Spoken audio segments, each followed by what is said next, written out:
ജേർണലിസ്റ്റിലേക്ക് American president Donald ട്രംപിനെ കുടിച്ച വെള്ളത്തിൽ വിശ്വസിക്കരുത് എന്ന തുടക്കം മുതലേ നിലപാടെടുക്കുന്ന രാജ്യമാണ് ഇറാൻ.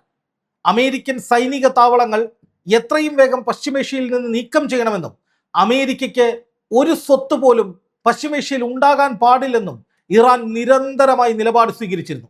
അന്ന് ഗൾഫ് രാജ്യങ്ങൾ ഇറാനെ ഒറ്റപ്പെടുത്തുകയും അമേരിക്കയോട് കൂടുതൽ അടുക്കുകയും ചെയ്യുന്ന നിലപാടാണ് സ്വീകരിച്ചത്. എന്നാൽ ഇന്ന് ഇറാൻ പറഞ്ഞത് മുഴുവൻ അക്ഷരം പ്രതി ശരിയാകുന്നു എന്ന് തിരിച്ചറിയുകയാണ്, നടുങ്ങി വിറയ്ക്കുകയാണ് ഗൾഫ് രാജ്യങ്ങൾ എന്ന് വേണമെങ്കിൽ പറയേണ്ടി വരും. കാരണം അമേരിക്ക തങ്ങളുടെ ഏറ്റവും പ്രധാനപ്പെട്ട ഗൾഫ് മേഖലയിലെ സഖ്യരാജ്യമായ ഒമാനു നേരെയാണ് ഇപ്പോൾ ഭീഷണി മുഴക്കിയിരിക്കുന്നത്. ഞങ്ങളോട് ചേർന്ന് നിന്നില്ലെങ്കിൽ, ഞങ്ങൾ പറയുന്നത് പോലെ പ്രവർത്തിച്ചില്ല എങ്കിൽ ഒമാനു നേരെ ശക്തമായ ആക്രമണം നടത്താൻ പോലും തങ്ങൾക്ക് ഒരു മടിയുമില്ല എന്നാണ് അമേരിക്കൻ പ്രസിഡന്റ് ഡൊണാൾഡ് ട്രംപ് മണിക്കൂറുകൾക്ക് മുൻപ് പറഞ്ഞത്. നോക്കുക, ഇറാൻ മുമ്പ് പറഞ്ഞിരുന്നു, അതായത് പലസ്തീന് നേരെ ഇസ്രായേൽ ആക്രമണം നടത്തിയിരുന്ന കാലം മുതലേ ഇറാൻ സ്വീകരിക്കുന്ന ഒരു നിലപാടുണ്ട്. അറബ് ലീഗിലായാലും OICയിലായാലും ഒക്കെ ഇറാൻ പറഞ്ഞിരുന്ന ഏറ്റവും പ്രധാനപ്പെട്ട കാര്യം, ഇന്ന് ഇസ്രായേലിനെ അഴിഞ്ഞാടാൻ അനുവദിച്ചാൽ, പലസ്തീന് നേരെ ആക്രമണം നടക്കുമ്പോൾ നമ്മൾ തടുക്കാതിരുന്നാൽ നാളെ ഈ അവസ്ഥ ഏത് ഗൾഫ് രാജ്യങ്ങൾക്ക് മേലെയും ഇസ്ലാമിക രാജ്യങ്ങൾക്ക് മേലെയും ഉണ്ടാകും എന്നായിരുന്നു ഇറാൻ അന്ന് മുന്നറിയിപ്പ് നൽകിയത്. എന്നാൽ അന്ന് ഗൾഫ് രാജ്യങ്ങൾ നിരവധി വ്യാപാര കരാറുകളുടെ അടിസ്ഥാനത്തിൽ, അല്ലെങ്കിൽ അമേരിക്കയുടെ ഇടപെടലിന്റെ അടിസ്ഥാനത്തിൽ, അമേരിക്കയുമായുള്ള ചങ്ങാത്തത്തിന്റെ അടിസ്ഥാനത്തിലൊക്കെ ഇറാൻ പറഞ്ഞത് കാര്യമായി ഗൗനിച്ചില്ല. പക്ഷെ ഇപ്പോ സകലരെയും ഞെട്ടിച്ചുകൊണ്ട്, സകല ഗൾഫ് രാജ്യങ്ങളെയും ഞെട്ടിച്ചുകൊണ്ട് ഒമാന് നേരെയാണ് അമേരിക്കൻ പ്രസിഡന്റ് ഡൊണാൾഡ് ട്രംപ് ഭീഷണി മുഴക്കിയിരിക്കുന്നത്. വേണ്ടി വന്നാൽ ഒമാനെയും ഞങ്ങൾ തകർക്കും എന്ന് ട്രംപ് പറയുമ്പോൾ അതിന്റെ അർത്ഥം എന്താണ്? നാളെ അമേരിക്ക പറഞ്ഞത് അനുസരിച്ചില്ലെങ്കിൽ സൗദിയോ ഖത്തറോ കുവൈറ്റോ ഏത് അറബ് രാജ്യം വേണമെങ്കിലും ആക്രമിക്കപ്പെട്ടേക്കാം. കഴിഞ്ഞ ദിവസം ഇസ്രായേലും അറബ് രാജ്യങ്ങളും തമ്മിലുള്ള ചങ്ങാത്തം ഊർജിതമാക്കുന്നതിന്റെ ഭാഗമായി അമേരിക്കൻ പ്രസിഡന്റ് ഡൊണാൾഡ് ട്രംപ് ഒരു കരാർ അവതരിപ്പിച്ചിരുന്നു. ഈ കരാറിൽ ഒപ്പുവെക്കണം എന്നാണ് അറബ് രാജ്യങ്ങളോട് അമേരിക്ക കൊടുത്തിരിക്കുന്ന സമ്മർദ്ദം. അല്ല എന്നുണ്ടെങ്കിൽ ഇറാനെ ആക്രമിക്കുന്ന നടപടി, ഹോർമുസ് പിടിച്ചെടുക്കുന്ന നടപടിയിലടക്കം വേണ്ട പല രീതിയിലുള്ള മാറ്റങ്ങളും തങ്ങൾ ഉണ്ടാക്കും. അതായത് ഞാൻ പറയുന്നത് കേട്ട് നിന്നില്ലെങ്കിൽ നിങ്ങൾക്ക് വേണ്ടി അമേരിക്ക രംഗത്തിറങ്ങില്ല എന്ന് പറയാതെ പറയുന്ന രീതിയിലാണ് ഒരു സമ്മർദ്ദം എന്ന രീതിയിൽ ഈ കരാർ ട്രംപ് മുന്നോട്ട് വെച്ചത്. ഒന്ന് ആലോചിച്ച് നോക്കുക, അമേരിക്കൻ പ്രസിഡന്റ് ഡൊണാൾഡ് ട്രംപ് എന്തൊക്കെയാണ് കാണിച്ചു കൂട്ടിക്കൊണ്ടിരിക്കുന്നത്. എന്നിട്ടും ഗൾഫ് രാജ്യങ്ങൾ അടക്കം പശ്ചിമേഷ്യൻ രാജ്യങ്ങൾ എന്തുകൊണ്ട് നിശബ്ദത പാലിക്കുന്നു, അല്ലെങ്കിൽ അമേരിക്കക്കെതിരായ നിലപാട് സ്വീകരിക്കുന്നില്ല? വലിയ ചോദ്യമാണ്. കാരണം ഇന്ന് ഇന്ത്യ ഉൾപ്പെടെയുള്ള പശ്ചിമേഷ്യൻ രാജ്യങ്ങൾ ഇപ്പോൾ അനുഭവിച്ചു കൊണ്ടിരിക്കുന്ന ഇന്ധന വില വർധന, ഗ്യാസിന്റെ ക്ഷാമം, ഭാവിയിൽ വരുമെന്ന് പറയപ്പെടുന്ന കടുത്ത സാമ്പത്തിക മാന്ദ്യം, ഇതിനൊക്കെ പിന്നിൽ ഏറ്റവും പ്രധാനപ്പെട്ട കാരണം, അതായത് രൂക്ഷമായ വിലക്കയറ്റം അടക്കമുള്ള സകല പ്രശ്നങ്ങളുടെയും അടിസ്ഥാനം എന്ന് പറയുന്നത് ഈ യുദ്ധമാണ്. ഈ യുദ്ധം തുടങ്ങി വെച്ചത് അമേരിക്കയും ഇസ്രായേലുമാണ്. ഇത് ലോകത്തിന് വേണ്ടിയോ പശ്ചിമേഷ്യക്ക് വേണ്ടിയോ ഗൾഫ് രാജ്യങ്ങൾക്ക് വേണ്ടിയോ ഉള്ള യുദ്ധമായിരുന്നില്ല, മറിച്ച് ഇസ്രായേലിന്റെ സ്വാർത്ഥ താല്പര്യങ്ങൾ സംരക്ഷിക്കുന്നതിന് വേണ്ടിയുള്ള യുദ്ധമായിരുന്നു. ഇസ്രായേലിനേക്കാൾ വലിയ കരുത്തുള്ള രാജ്യമായി ഇറാൻ വളർന്നു വരുന്നതിനുള്ള ഭീതിയെ തുടർന്ന് അവരാവിഷ്കരിച്ച യുദ്ധമായിരുന്നു. അതോടൊപ്പം അമേരിക്കയ്ക്ക് ഇറാന്റെ എണ്ണമില്ലാത്ത, അല്ലെങ്കിൽ കണക്കിൽ പെടാത്ത വിധത്തിലുള്ള, അല്ലെങ്കിൽ അത്രയും വലിയ അവരുടെ എണ്ണ ശേഖരം, അവരുടെ യുറേനിയം ശേഖരം, ഇതൊക്കെ വെനസ്വലൻ മോഡലിൽ തട്ടിയെടുക്കുന്നതിന് വേണ്ടിയിട്ടുള്ള ഒരു യുദ്ധമായിരുന്നു ഇത് കാരണമാണ് ഇപ്പോൾ നമ്മളൊക്കെ അനുഭവിച്ചു കൊണ്ടിരിക്കുന്നത്. ഞാനും നിങ്ങളും അടങ്ങുന്ന കോടിക്കണക്കിന് ജനങ്ങൾ അനുഭവിച്ചു കൊണ്ടിരിക്കുന്ന പല പ്രശ്നങ്ങളുടെയും പ്രധാനപ്പെട്ട കാരണക്കാർ ഇവരാണ്. എന്നിട്ട് ഇവരിപ്പോഴും ഈ ലോകത്തെ വെല്ലുവിളിക്കുകയാണ്, പശ്ചിമേഷ്യയെ വെല്ലുവിളിക്കുകയാണ്. ഗൾഫ് രാജ്യങ്ങൾ പോലും നടുങ്ങുകയാണ്. കാരണം ഒമാൻ എന്ന് പറയുന്ന രാജ്യം, അവർ അമേരിക്കയുമായിട്ടുള്ള ബന്ധം എന്താണ്? ഈ ഇറാനുമായിട്ടുള്ള യുദ്ധം ആരംഭിച്ച സമയം മുതൽ ഒരു മധ്യസ്ഥ രാജ്യമായി കഴിഞ്ഞ ഫെബ്രുവരി വരെ അമേരിക്കയുടെ നിർദ്ദേശങ്ങൾ അനുസരിച്ച് ചർച്ചകൾക്ക് പോയിരുന്ന രാജ്യമാണ് ഒമാൻ.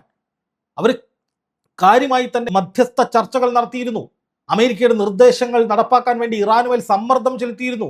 അവർ ഫെബ്രുവരിക്ക് ശേഷമാണ് അതിൽ നിന്ന് അല്പമെങ്കിലും പിന്നോട്ട് മാറിയത്. പക്ഷെ ഇപ്പോഴും പാകിസ്ഥാനും സൗദിയും ഒക്കെ ഈ പറയുന്ന വിധത്തിലുള്ള വെടിനിർത്തൽ കരാറുമായി ബന്ധപ്പെട്ട ചർച്ചകൾ, അല്ലെങ്കിൽ ഈ സമാധാനം, പശ്ചിമേഷ്യയുടെ സമാധാനത്തിന് വേണ്ടിയുള്ള നിർണായകമായ മധ്യസ്ഥ ശ്രമങ്ങൾ നടത്തുന്നുണ്ട്. അതിനിടയിലാണ് ട്രംപ് വീണ്ടും കയറിയിട്ട് ഇറാനെ വെല്ലുവിളിക്കുന്നു, പശ്ചിമേഷ്യയെ വെല്ലുവിളിക്കുന്നു, അറബ് രാജ്യങ്ങളെ വെല്ലുവിളിക്കുന്നു. ഈ സമയത്ത് ആരാണ് ഒമാനെ സംരക്ഷിക്കാൻ വേണ്ടി രംഗത്ത് വന്നതെന്നറിയോ? അത് ഇറാൻ മാത്രമാണ്. ഇറാൻ അമേരിക്കയുടെ വെല്ലുവിളി വന്നതിന് പിന്നാലെ പൊടുന്നനെ ഒമാന് പിന്തുണയുമായി രംഗത്തെത്തി. അവിവേകത്തിന് തുനിഞ്ഞാൽ ശക്തമായ തിരിച്ചടി ഉണ്ടാകുമെന്നാണ് ഇറാൻ മുന്നറിയിപ്പ് കൊടുത്തിരിക്കുന്നത്. ഒമാന് വേണ്ടി എല്ലാവിധ സഹായങ്ങളും സൈനിക സഹായം ഉൾപ്പെടെ നൽകാൻ ഞങ്ങൾ തയ്യാറാണ് എന്ന് അർത്ഥശങ്കയ്ക്കിടയില്ലാത്ത വിധത്തിൽ ഇറാൻ പറയുമ്പോൾ പശ്ചിമേഷ്യയിലേക്ക് കടന്നു കയറുന്ന അമേരിക്കയെ ചെറുത്ത് തോൽപ്പിക്കാൻ അല്ലെങ്കിൽ അവരെ തുരത്താൻ അല്ലെങ്കിൽ പശ്ചിമേഷ്യയെ നാശത്തിലേക്ക് നയിക്കുന്ന നടപടികളിൽ നിന്ന് അവരെ പിന്തിരിപ്പിക്കാൻ തങ്ങൾക്ക് ഇപ്പോഴും ഒരു കഴിവുകുറവുമില്ല, അല്ലെങ്കിൽ ഞങ്ങൾ ഇപ്പോഴും സജ്ജരാണ് എന്ന് കൃത്യമായി തന്നെ ഇറാൻ മുന്നോട്ട് വരുന്നു, അല്ലെങ്കിൽ അവർ വ്യക്തമായി പറയുന്നു. അതിൻ്റെ അർത്ഥം ഇറാന്റെ പോരാട്ട വീര്യത്തിന് ഒരു നാശവും സംഭവിച്ചിട്ടില്ല എന്നുകൂടിയാണ്. എന്ന് മാത്രമല്ല, ഇനി സംഭവിച്ചുകൊണ്ടിരിക്കുന്നതും ഇനി സംഭവിക്കാൻ പോകുന്നതുമായിട്ടുള്ള രണ്ട് കാര്യങ്ങൾ കൂടി പറയാം. ഇറാന്റെ ഹോർമുസ് കടലിടുക്കിന് സമീപമുള്ള ചില കേന്ദ്രങ്ങളിലേക്ക് കഴിഞ്ഞ മണിക്കൂറുകളിൽ അമേരിക്ക വലിയ ആക്രമണം നടത്തി. അമേരിക്ക ആക്രമണം നടത്തിയതിന് കാരണമായി പറഞ്ഞത് ഞങ്ങളുടെ സമാധാനത്തിന് വേണ്ടിയാണ്, ഞങ്ങൾക്ക് നേരായ ഭീഷണികൾ ഒഴിവാക്കാൻ വേണ്ടിയാണ് എന്നുള്ളതാണ്. എപ്പോഴാണ് ഈ ആക്രമണം നടക്കുന്നതെന്ന് നമ്മൾ ആലോചിക്കണം. ഈ മധ്യസ്ഥ രാജ്യങ്ങളുടെ നേതൃത്വത്തിൽ ഇരു രാജ്യങ്ങളും അമേരിക്കയും ഇറാനും തമ്മിലുള്ള വെടിനിർത്തൽ കരാറ്, അതുമായി ബന്ധപ്പെട്ട അതിന്റെ നിർദ്ദേശങ്ങൾ വളരെ ഗൗരവതരമായി ചർച്ച ചെയ്യപ്പെട്ടുകൊണ്ടിരിക്കുമ്പോഴാണ് ഇത്തരത്തിലുള്ള ഒരു വലിയ പ്രശ്നമുണ്ടാകുന്നത്. അതായത് അമേരിക്ക ഏകപക്ഷീയമായി ഇറാന് നേരെ ആക്രമണം നടത്തുന്നത് എന്നുള്ളതാണ് നമ്മൾ മനസ്സിലാക്കേണ്ട ഏറ്റവും പ്രധാനപ്പെട്ട കാര്യം. രണ്ടാമത്തെ കാര്യം എന്ന് പറയുന്നത് ഏതാണ്ട് 90% വെടിനിർത്തൽ കരാറുമായി ബന്ധപ്പെട്ട നിർദ്ദേശങ്ങൾ ഇരു രാജ്യങ്ങളും മധ്യസ്ഥ രാജ്യങ്ങളും ഒക്കെ അംഗീകരിച്ച് ഒരു വലിയ സമാധാനത്തിന് തുടക്കമെന്ന് കരുതി ലോകം പ്രതീക്ഷയോടെ കാത്തിരിക്കുന്ന സമയത്ത് ഹോർമുസ് കടലിടുക്ക് ഉടൻ തുറക്കാൻ കഴിയും എന്ന നിലയിൽ ലോകം പ്രതീക്ഷയോടെ കാത്തിരിക്കുമ്പോഴാണ് ട്രംപ് വീണ്ടും ഇസ്രായേലിന്റെ പ്രേരണയെ തുടർന്ന് എന്ന് സംശയിക്കാവുന്ന വിധത്തിൽ പെട്ടെന്ന് തന്നെ സ്ഥിതിഗതികൾ അതീവ ഗുരുതരമാക്കുന്നത്. അല്ലെങ്കിലും ഒരു വെടിനിർത്തൽ കരാറിലേക്ക് എപ്പോഴൊക്കെ കാര്യങ്ങൾ പോയാലും അവിടെയൊക്കെ കുഴപ്പങ്ങൾ ഉണ്ടാക്കുക എന്നുള്ളത് ഇസ്രായേലിന്റെ കാലങ്ങളായിട്ടുള്ള നയമാണ്. പലസ്തീൻ വിഷയത്തിൽ തന്നെ പല ഘട്ടങ്ങളിലായി പല തവണ വെടിനിർത്തൽ കരാറുകൾ നിലവിൽ വന്നെങ്കിലും അതൊക്കെ ഏകപക്ഷീയമായി ലംഘിച്ചുകൊണ്ട് എപ്പോഴും യുദ്ധത്തിന് കോപ്പുകൂട്ടുകയും വെടിനിർത്തൽ കരാർ ലംഘിച്ചുകൊണ്ട് മുന്നോട്ട് വരികയും ചെയ്തിട്ടുള്ള ഇസ്രായേലാണ്. ആ ഇസ്രായേലിന്റെ ബുദ്ധി തന്നെ ഇവിടെയും പ്രവർത്തിച്ചിട്ടുണ്ട് എന്നാണ് വിലയിരുത്തപ്പെടുന്നത്. പക്ഷേ എന്തായാലും ഇറാൻ തോറ്റു പിന്മാറാൻ തയ്യാറായിട്ടില്ല.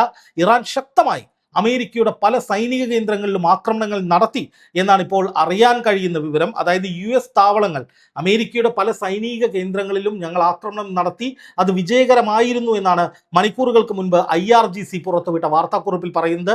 അത് എവിടങ്ങളിലൊക്കെയാണ് എന്നത് സംബന്ധിച്ച് കൃത്യമായ ഒരു വിവരം, അതായത് ഇവിടങ്ങളിലാണ് ഇത് സംഭവിച്ചത് എന്നത് സംബന്ധിച്ച് കൃത്യമായി ഇറാൻ പറഞ്ഞിട്ടില്ല എങ്കിലും കൃത്യമായ ആക്രമണങ്ങൾ നടത്തിയിട്ടുണ്ട് എന്നാണ് ഇറാൻ പറയുന്നത്. ഇതുമായി ബന്ധപ്പെട്ട് BBC-യിൽ വന്ന വാർത്ത നോക്കുക. Iran says it's targeted American base after fresh US strike എന്നാണ് പറയുന്നത്. അതായത് പശ്ചിമേഷ്യയിലെ അമേരിക്കൻ കേന്ദ്രങ്ങളിലേക്ക് പുതുതായി ആക്രമണങ്ങൾ നടത്തി എന്ന് ഇറാൻ അവകാശപ്പെടുന്നുണ്ട്.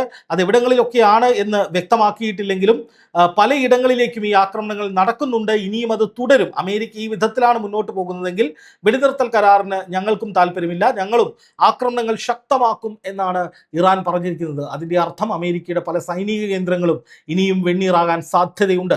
കുവൈറ്റിലേക്ക് നിരവധി ഡ്രോണുകളും മിസൈലുകളും ഒക്കെ അമേരിക്ക ഇറാൻ അയക്കുന്ന സാഹചര്യമുണ്ടായി. അതിൽ പലതും തടസ്സപ്പെടുത്തുന്ന അതായത് കുവൈറ്റ് അതിനെ പലതിനെയും ഇന്റർസെപ്റ്റ് ചെയ്തു എന്ന് പറയുന്നുണ്ട്. പക്ഷേ എങ്കിലും അവിടെയൊക്കെ നമ്മൾ കാണേണ്ട ഏറ്റവും പ്രധാനപ്പെട്ട ഒരു കാര്യമെന്ന് പറയുന്നത് ഇറാന്റെ പക്കൽ ഇനിയും നിരവധി ആയുധങ്ങളുണ്ട്. ഇറാൻ നടുവൊടിഞ്ഞു കിടക്കുകയായിരുന്നില്ല എന്നത് തന്നെയാണ്. ഈ സമീപകാലത്ത് മറ്റൊരു റിപ്പോർട്ട് കൂടി അമേരിക്കൻ സ്റ്റേറ്റ് ഇന്റലിജൻസ് പുറത്തുവിട്ടത് അന്താരാഷ്ട്ര മാധ്യമങ്ങൾ കഴിഞ്ഞ ഒരാഴ്ചക്കിടയിൽ വളരെ പ്രാധാന്യത്തോടു കൂടി റിപ്പോർട്ട് ചെയ്തിരുന്നു. അത് എന്താണെന്ന് വെച്ച് കഴിഞ്ഞാൽ, ഈ വെടിനിർത്തൽ കരാറിൻ്റെ സമയത്ത്, വെടിനിർത്തൽ നിലനിൽക്കുന്ന സമയത്ത് അമേരിക്കയെ ഞെട്ടിച്ചുകൊണ്ട് ഇറാൻ തങ്ങളുടെ ആയുധ ശേഖരം വർദ്ധിപ്പിച്ചുകൊണ്ടിരിക്കുകയായിരുന്നു എന്നുള്ളതായിരുന്നു ആ റിപ്പോർട്ടിൽ പറഞ്ഞിരുന്നത്. ഇറാന്റെ 32 പ്രവിശ്യകളിലായി 32 കമാൻഡർമാരുടെ നേതൃത്വത്തിൽ ആയിരക്കണക്കിന് ബാലിസ്റ്റിക് മിസൈലുകൾ അടക്കം അവരുണ്ടാക്കിക്കൊണ്ടിരിക്കുകയാണ്. എവിടെ വെച്ച് വേണമെങ്കിലും മിസൈൽ ഉണ്ടാക്കുന്ന ഇടങ്ങളിൽ വെച്ച് തന്നെ അത് വിക്ഷേപിക്കാനായിട്ടുള്ള അല്ലെങ്കിൽ അത് പ്രയോഗിക്കാൻ തരത്തിലുള്ള മൊബൈൽ ലോഞ്ചറുകളും ഇതോടൊപ്പം ഇറാൻ ആവിഷ്കരിച്ചിട്ടുണ്ട്. അപ്പോൾ ഏത് നിമിഷവും ഒരു യുദ്ധമുണ്ടായാൽ ശക്തമായ രീതിയിൽ ആക്രമിക്കാനുള്ള സർവ്വവും ഇറാൻ സജ്ജമാക്കിയിട്ടുണ്ട് എന്ന് പറയുമ്പോൾ തന്നെയാണ് അതിനിടയിൽ ഇത്തരം രൂക്ഷമായ ആക്രമണങ്ങൾ തങ്ങൾ നടത്തിയെന്ന് ഇറാൻ പറയുന്നത്. അതിൻ്റെ അർത്ഥം അധികം വൈകാതെ US താവളങ്ങൾ വീണ്ടും വെണ്ണീറാകും. ഇപ്പോൾ അടുത്ത് തന്നെ ഈ കഴിഞ്ഞ മണിക്കൂറുകളിൽ തന്നെ അമേരിക്കയുടെ F-35 യുദ്ധവിമാനമടക്കം തകർത്ത ഇറാൻ അവകാശപ്പെടുന്നുണ്ട്. വലിയ നാശനഷ്ടം ഉണ്ടായിട്ടുണ്ട്. യുദ്ധം അതിരൂക്ഷമായ ഘട്ടത്തിലേക്ക് കടക്കുകയാണ്. അതിന് പിന്നാലെയാണ് ട്രംപിന്റെ ഇപ്പോഴത്തെ ഈ നിലപാടുകളിൽ ഗൾഫ് രാജ്യങ്ങൾക്കുള്ള അതൃപ്തി, അതായത് ട്രംപിനെ എങ്ങനെയെങ്കിലും തുരത്തണമെന്ന നിലയിലേക്ക് ഗൾഫ് രാജ്യങ്ങളും എത്തുന്നു എന്ന വാർത്ത വരുന്നത്. കാരണം അമേരിക്കയുടെ ചങ്ങാതിയായി നിന്നിരുന്ന, അമേരിക്കയോടൊപ്പം ചേർന്ന് നിന്നിരുന്ന ഒമാനെതിരെ പോലും അമേരിക്ക രൂക്ഷമായ ഭാഷയിൽ വിമർശനമല്ല, ശരിക്കും പറഞ്ഞാൽ അതൊരു കൊലവിളിയാണ്, നശിപ്പിച്ച് കളയുമെന്നുള്ള രീതിയിൽ തന്നെയാണ് ട്രംപ് പറഞ്ഞത്. അപ്പോൾ ഒമാന് പോലും രക്ഷയില്ലാത്തൊരു സാഹചര്യം നിലനിൽക്കുമ്പോൾ ഇനി ട്രംപിന് സഹിക്കേണ്ടതുണ്ടോ എന്നത് സംബന്ധിച്ച് ഗൾഫ് രാജ്യങ്ങൾക്കിടയിൽ വലിയ ചർച്ചകൾ നടക്കുന്നു എന്നാണ് പുറത്തു വരുന്ന റിപ്പോർട്ട്. പാകിസ്ഥാനും സൗദി അറേബ്യയും ഖത്തറും ഒക്കെ അടങ്ങുന്ന രാജ്യങ്ങൾ എങ്ങനെയെങ്കിലും വെടിനിർത്തലിന് വേണ്ടിയുള്ള ശ്രമങ്ങൾ തുടരുമ്പോഴാണ് ട്രംപ് ആക്രമണം രൂക്ഷമാക്കുന്ന വിധത്തിൽ, യുദ്ധം രൂക്ഷമാക്കുന്ന വിധത്തിൽ പ്രസ്താവനകൾ നടത്തുന്നത്. അതായത് ട്രംപിൻ്റെ യുദ്ധം രൂക്ഷമാക്കുന്ന പ്രസ്താവനകൾ, ട്രംപിൻ്റെ യുദ്ധം തുടരണമെന്ന് പറയുന്ന വാദം, ആ നിലപാടുകൾ അതിനെ തുരത്തുകയാണ്, അതിനെ തള്ളിക്കളയുകയാണ് ഗൾഫ് രാജ്യങ്ങൾ. അവരെ സമാധാനത്തിന് വേണ്ടി എങ്ങനെയും യുദ്ധം അവസാനിപ്പിക്കാനുള്ള നീക്കങ്ങൾ നടത്തുമ്പോൾ ട്രംപ് യുദ്ധം വേണമെന്ന് പറഞ്ഞിട്ടാണ് അങ്ങോട്ട് പോകുന്നത്. അതോടുകൂടി ഗൾഫ് രാജ്യങ്ങൾ അതിനെ തള്ളിക്കളയുന്ന വിധത്തിൽ ശക്തമായ നിലപാട് സമാധാനത്തിന് വേണ്ടി സ്വീകരിക്കുന്നു. അതിൻ്റെ അർത്ഥമെന്ന് പറയുന്നത് അമേരിക്കയ്ക്ക് ഇനി ഗൾഫ് രാജ്യങ്ങളിൽ പഴയതുപോലെ പിന്തുണ ലഭിക്കാനുള്ള സാധ്യതയില്ല. ഗൾഫ് രാജ്യങ്ങൾ അമേരിക്കയെ തുരത്തുന്ന ഒരു സാഹചര്യം ഉണ്ടാകും എന്നു തന്നെയാണ്. അതായത് ഇറാൻ ഒമാന് പിന്തുണയുമായി രംഗത്ത് വരുന്നു. ഗൾഫ് രാജ്യങ്ങൾ അമേരിക്കയുടെ ഒമാനെതിരായ ആ വെല്ലുവിളിയിൽ നടുങ്ങി നിൽക്കുന്നു. തൊട്ടു പിന്നാലെ ഒമാന് പിന്തുണ നൽകുന്ന വിധത്തിൽ, അല്ലെങ്കിൽ തങ്ങൾക്ക് നേരായ ആക്രമണത്തിന് പകരം ചോദിക്കാൻ ഇറാൻ ശക്തമായി രംഗത്ത് വരുന്നു. അമേരിക്കയ്ക്ക് നേരെ വലിയ ആക്രമണങ്ങൾ നടത്തുന്നു. ഇതിലൊക്കെ തെളിയുന്നത് അമേരിക്കയ്ക്ക് നേരെ ഇനിയും ശക്തമായ ആക്രമണങ്ങൾ ഉണ്ടാകും, യുദ്ധം അതിരൂക്ഷമാകുമെന്ന് തന്നെയാണ്. ഇപ്പോഴും ഇറാൻ പറയുന്നത് ഹോർമുസ് കടലിടുക്കിന്റെ നിയന്ത്രണം ഞങ്ങൾ ആർക്കും വിട്ടുകൊടുക്കില്ല, ഞങ്ങൾക്കുണ്ടായ നാശത്തിന് തക്കതായ നഷ്ടപരിഹാരം അമേരിക്ക തരണം. അതുപോലെ ഒമാനെ ആക്രമിക്കുന്നത് ഉൾപ്പെടെയുള്ള അവിവേകങ്ങളിലേക്ക് കടന്നാൽ അതിന് അതിശക്തമായ ഭാഷയിൽ തിരിച്ചടി നൽകും. ഇസ്രായേലിന് മുന്നറിയിപ്പുണ്ട്, വേണ്ടി വന്നാൽ അതിർത്തികൾ ലംഘിച്ചുള്ള ശക്തമായ ആക്രമണത്തിനും ഞങ്ങൾ തയ്യാറെടുക്കുമെന്നാണ് ഇറാൻ പറഞ്ഞിരിക്കുന്നത്. അതോടൊപ്പം ലെബനന് നേരായ ആക്രമണം ഇസ്രായേൽ അവസാനിപ്പിക്കാതെ യാതൊരു വിധത്തിലുള്ള വിട്ടുവീഴ്ചയ്ക്കും തങ്ങൾ തയ്യാറല്ല എന്നും ഇറാൻ പറയുന്നുണ്ട്. പക്ഷെ അതേസമയം തന്നെ അമേരിക്ക പറയുന്നത് ഹോർമുസിന്റെ നിയന്ത്രണം ആർക്കും വിട്ടുകൊടുക്കുകയില്ല, ഒരു തരത്തിലും ഇറാന് നഷ്ടപരിഹാരം നൽകുകയില്ല. അതോടൊപ്പം തങ്ങൾ പറയുന്നത് ഇറാൻ അംഗീകരിക്കുകയും നിവൃത്തിയുള്ളൂ എന്നൊക്കെയാണ് വൈറ്റ് ഹൗസ് ഏറ്റവും ഒടുവിൽ പറയുന്നത്. അപ്പോൾ അതിൻ്റെ അർത്ഥം വെടിനിർത്തൽ കരാറുകൾ നടക്കുന്നുണ്ട്, അല്ലെങ്കിൽ അതുമായി ബന്ധപ്പെട്ട ചർച്ചകൾ മുന്നോട്ട് പോകുന്നുണ്ട് എങ്കിലും ആത്യന്തികമായി ചില വിഷയങ്ങളിൽ ഇറാനും അമേരിക്കയും വിവിധ ചേരികളിലാണ്, അല്ലെങ്കിൽ വ്യത്യസ്ത ധ്രുവങ്ങളിലാണ് എന്ന് തന്നെയാണ്. അതുകൊണ്ട് തന്നെ വലിയ പ്രതീക്ഷ വേണ്ട യുദ്ധം അവസാനിക്കുമെന്ന കാര്യത്തിൽ. അതേസമയം ഗൾഫ് മേഖലയിൽ അമേരിക്കയോടുള്ള പക വർദ്ധിക്കുകയാണ്, അല്ലെങ്കിൽ അമേരിക്ക സ്വീകരിക്കുന്ന നയങ്ങളോടുള്ള വിദ്വേഷം, അല്ലെങ്കിൽ അവർ ചെയ്യുന്ന കാര്യങ്ങൾ ഗൾഫ് മേഖലയെ ഒന്നാകെ തകർക്കുന്ന നിലയിലേക്ക് നീങ്ങുന്നു എന്ന തിരിച്ചറിവുണ്ടാകുന്നത് ഒരുപക്ഷെ അമേരിക്കയ്ക്ക് ഗൾഫിൽ വലിയ തിരിച്ചടി, അല്ലെങ്കിൽ ഗൾഫ് രാജ്യങ്ങൾ അമേരിക്ക യുദ്ധം ചെയ്യണമെന്ന ആ നിലപാടിനെതിരെ, അമേരിക്ക യുദ്ധം ചെയ്യണമെന്ന നിലപാട് ഘടിപ്പിച്ച് വീണ്ടും ശക്തമായി രംഗത്ത് വന്നാൽ അമേരിക്കയെ തുരത്തി ഓടിച്ച് ഇവിടെ യുദ്ധം വേണ്ട എന്ന നിലപാടിലേക്ക്, എത്രയും പെട്ടെന്ന് സമാധാനത്തിലേക്ക് പോകണമെന്ന നിലപാടിന് സ്വീകാര്യത ഉണ്ടാക്കുന്ന വിധത്തിൽ, അല്ലെങ്കിൽ അങ്ങനെ ഒരു നിലപാട് അമേരിക്കയെ കൊണ്ട് എടുപ്പിക്കുന്ന വിധത്തിലുള്ള നയത്തിലേക്ക് പോകാനാണ് ഗൾഫ് രാജ്യങ്ങൾ തയ്യാറെടുക്കുന്നത് എന്നാണ് ലഭിക്കുന്ന വിവരം. പക്ഷേ നിലവിലെ സാഹചര്യത്തിൽ കാര്യങ്ങൾ മുന്നോട്ട് പോയാൽ യുദ്ധം അതിരൂക്ഷമാവുകയും കൂടുതൽ വലിയ നാശനഷ്ടങ്ങൾ ഉണ്ടാവുകയും ചെയ്യും എന്നു തന്നെയാണ് വിലയിരുത്തപ്പെടുന്നത്.